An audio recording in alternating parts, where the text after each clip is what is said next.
আসসালামু আলাইকুম ওয়া রাহমাতুল্লাহি ওয়া বারাকাতুহু নাহমাদুহু ওয়া নুসাল্লি আলা রাসূলিহিল কারীম আম্মা বা'দ।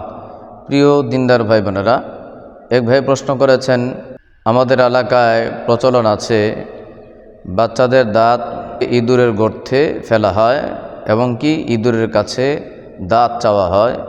আমার জানার বিষয় হলো, এইভাবে ইঁদুরের কাছে গর্তে দাঁত ফেলে ইঁদুরের কাছে দাঁত চাওয়া এটা কতটুকু শরিয়াসম্মত জানালে উপকৃত হব।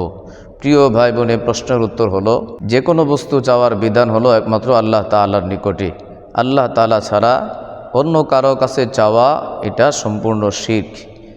আল্লাহ রাব্বুল আলামিন সূরাতুল ফাতিহার 4 নং আয়াতে বলেন, ইয়্যাকা না'বুদু ওয়া ইয়্যাকা নাস্তাঈন। আল্লাহ তাআলা আমাদেরকে শিক্ষা দিয়েছেন যেন আমরা বলি একমাত্র আল্লাহরই ইবাদত করি, আল্লাহ তাআলারই সাহায্য চাই, অর্থাৎ গায়রুল্লাহর সাহায্য চাওয়া যাবে না। অন্যত্র আল্লাহ তাআলা বলেন, উদউনি আস্তাজিব লাকুম। আমি আল্লাহ তাআলাকে তোমরা ডাকো, আমি আল্লাহ তোমাদের ডাকে সাড়া দেব বা কবুল করব। রাসূলুল্লাহ সাল্লাল্লাহু আলাইহি সাল্লাম ইরশাদ করেন, বায়উনি আলা আল্লা তুশরিকু বিল্লাহি শাইআ। উম্মতকে লক্ষ্য করে বলেছেন, তোমরা আমার কাছে বয়াত গ্রহণ করো এ মর্মে যে আল্লাহ তাআলার সাথে কোনো বস্তুকে অংশীদার স্থাপন করবে না।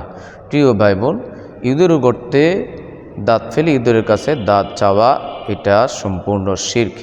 আল্লাহ তাআলা আমাদেরকে শিরক মুক্ত জীবনযাপন করার তৌফিক দান করেন।